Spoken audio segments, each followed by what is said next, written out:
Aujourd'hui, on va voir la solution de l'examen de premier semestre, l'examen de mécanique des fluides, l'examen final, bien sûr, qui a été réalisé le samedi, 8 janvier. Donc, c'est un examen de 2 heures, bien sûr, avec la documentation qui n'est pas autorisée. Donc, on va commencer avec le problème 1. C'est un problème à 12 points et vous avez ce G qui est là, c'est un jet d'eau qui est uniforme à l'entrée, avec une épaisseur H1, là, c'est 3 cm à l'air libre. Donc, c'était tout un jet à l'air libre autour de ce corps conique, ce obstacle, ce splitter conique de 90 degrés. Donc, ce jet, donc là, on va, c'est donné dès le départ, on va annuler les forces de pression atmosphérique. Là, vous avez un écoulement à l'atmosphère, donc on va les annuler dans le calcul des forces. Donc, cet écoulement ou bien ce jet se déplace dans la direction X positive avec un débit volumique de 0,3 m3 par seconde. C'est-à-dire le débit, là, c'est 0,3 m3 seconde. Ensuite, ce jet, il va rencontrer un obstacle conique qui est là, splitter, et se divise en deux jets semblables. Semblables, c'est-à-dire de même vitesse. Là, si je vais appeler là, par exemple, la zone 2 et là, la zone 3, donc V2, automatiquement, est égal à V3. Là, on donne l'épaisseur H de ces sections qui sont là, la section 2 et 3. Je vais les appeler H. Donc, H2 égale H3. Mais ils sont différents de H1. Là, on ne donne pas H2 et H3. C'est des inconnus. La largeur, on va prendre une largeur unité, c'est-à-dire oméga égale à 1 mètre. D'accord? Donc, c'est le passage ou bien la section, c'est une section rectangulaire, donc c'est H oméga. Donc, en rencontrant la paroi, c'est normal, c'est un écoulement visqueux. Le profil de vitesse, il devient polynomial en 2 et en 3 avec ce polynôme qui est là. Donc, c'est un profil polynomial U sur grand U égale à 2Y sur H moins Y carré sur H carré. Avec U maximal, U grand U égale à 7,5 mètres par seconde. On demande de déterminer, comme d'habitude, les composantes de la réaction de cet obstacle, c'est-à-dire Rx et Ry. Avec comme données, on néglige le cisaillement, on néglige le poids, bien sûr, on néglige aussi les pertes, et aussi, n'oubliez pas que les forces de pression ont été annulées, ont été négligées. Bien. Donc, vous avez ici le formulaire que vous devez utiliser dans cette première partie, dans ce premier problème. Là, vous avez le formulaire, l'équation qui vous donne la vitesse moyenne. Et là, vous avez l'équation de quantité de mouvement linéaire, sigma des forces égale à la variation de quantité de mouvement, avec bien sûr un exemple d'une projection suivant X, là où vous avez Fx, Fsx, les forces de volume X, et la vitesse, bien sûr, la vitesse, la composante de la vitesse, suivant X, on va l'appeler U. C'est clair. Bien. Donc, je vais passer directement à la solution de ce premier problème. On commence, c'est un problème, je l'ai déjà mentionné, c'est un problème sur 12 points. On commence toujours par calculer, de préférence, on commence toujours par calculer la vitesse moyenne en 2 et en temps. Je rappelle que le 2, c'est cette partie et 3, c'est cette partie. Donc, vous avez l'entrée 1, vous avez le 2 et la zone 3. Vous êtes libre de choisir cette zone 2 et cette zone 3. Donc, ce n'est pas un problème puisqu'elles sont égaux. Bien. Donc, je commence toujours par calculer la vitesse moyenne en 2 et en 3. Elles sont égales. Donc, V2 égale V3, c'est la vitesse moyenne. Je vais appliquer directement cette équation qui est là. Voilà, c'est l'équation qui vous donne la vitesse moyenne. C'est 1 sur A intégrale de V dA. Et V, bien sûr, c'est le profil donné dans l'exercice. Je vais le remplacer. Voilà, je remplace le profil. Le ds, bien sûr, c'est oméga dy. Et le dy, il va passer de 0 à h. D'accord? Donc, je vais calculer la vitesse moyenne, puisqu'on a le même h pour 2 et pour 3, donc je vais l'appeler h, tout simplement.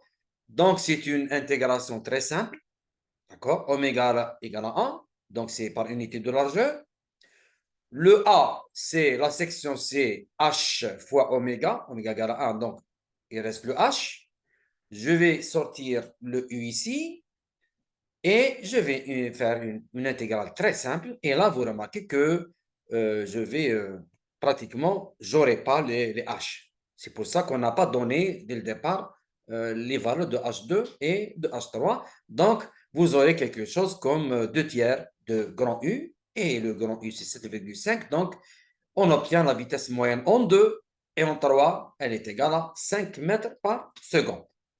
C'est clair? Donc, si vous voulez comparer vos résultats, vérifier vos résultats, il est clair que la vitesse maximale, elle est égale à 7,5. C'est normal que la vitesse moyenne, elle est inférieure. Si vous trouvez une valeur qui dépasse 7,5, donc il y a une erreur quelque part. Donc, cette première partie, elle est sur 2 points. Très bien. Maintenant, je vais répondre à la question principale, c'est-à-dire le calcul des réactions. La première chose à faire, c'est de tracer le volume de contrôle. Voilà, vous avez le volume de l'eau en bleu. Je vais tracer le volume de contrôle, en général en pointillé de préférence. Là, les forces de pression qui sont dirigées toujours vers le volume de contrôle sont en rouge. Les vitesses sont bleues, V1, V2 et V3. Et les normales, bien sûr, des surfaces sont en vert. Voilà, c'est des normales qui sont toujours sortantes. Elles sont normales, bien sûr, aux différentes surfaces. Là, c'est sur un point, c'est normal. Donc, si vous répondez, si vous ne tracez pas les forces, donc c'est 0,25 fois 3, donc il y a un 0,65 qui part. Bien. Donc, je vais appliquer, étant donné que je suis en train de calculer une force, donc je vais appliquer l'équation de quantité de mouvement sur ce volume de contrôle qui est là. D'accord?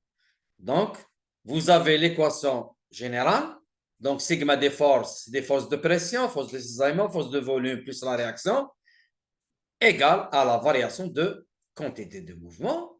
Donc, je vais simplifier.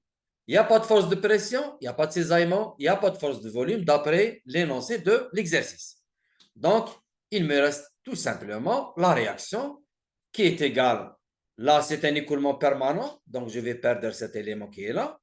Et je vais développer, puisque j'ai 3 surfaces de contrôle, je vais développer la quantité de mouvement qui est là en 3 parties, S1, S2, S3, sans oublier, bien sûr, sans oublier les valeurs, les indices des différentes sections. Il ne faut pas les oublier. Donc, V1, S1, V1, DS1, le 2 ici et le 3 ici. Cette partie, bien sûr, elle est sur un point. Bien. Maintenant, je vais calculer les réactions suivantes X, Y. Donc, je vais projeter. Donc, je commence par la projection suivante X, qui est là. Donc, là, vous avez la projection de R, donc c'est Rx. La projection de vecteur vitesse V1, c'est U1. Vecteur, bien sûr, n'oubliez pas. La même chose pour V2, la même chose pour V3. Et c'est une projection très simple, normalement sur 0,5 points. Maintenant, je vais faire le développement, le calcul proprement dit. Voilà, U1, bien sûr, étant donné qu'on a, c'est un vecteur, voilà, U1, et les suivants, là, la vitesse V1, elle n'a qu'une seule composante suivant X qui est U1, donc U1 égale à V1. C'est un plus parce qu'elle est dirigée, c'est un vecteur qui est dirigé suivant X positif. C'est pour ça qu'on a U1, là, vous remarquez U1, elle est égale à plus U1 et U1 égale V1, donc c'est plus V1. Le terme qui est entre parenthèses, V1 ds1, c'est le débit. Donc, on va voir, c'est un produit scalaire. Je vais voir la vitesse V1 avec la normale de cette surface ds1 ou bien N sur S1. Donc, c'est C'est inverse, c'est l'inverse. Donc, il y a un moins quelque part qui est là. Donc, je vais remplacer par moins V1 S1. U2 maintenant, bien sûr, U2, si vous remarquez bien, U2, il est là.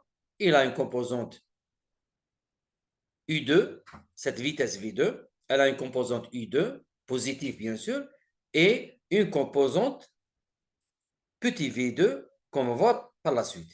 V3, il est là, donc sa composante U3, elle est dirigée suivant X, donc c'est positif. Les deux, par exemple, les vitesses et les normales sont dans la même direction, donc on aura automatiquement, on aura un plus. Voilà, vous avez un plus ici, vous avez un plus ici. Et bien sûr, U2, c'est la composante, donc c'est V2 cosinus θ avec un plus, bien sûr. E3, aussi, c'est un plus V3 cosinus θ. Et on obtient ce développement, cette équation finale qui est là. Cette partie, la plus importante, bien sûr, elle est sur 3 points.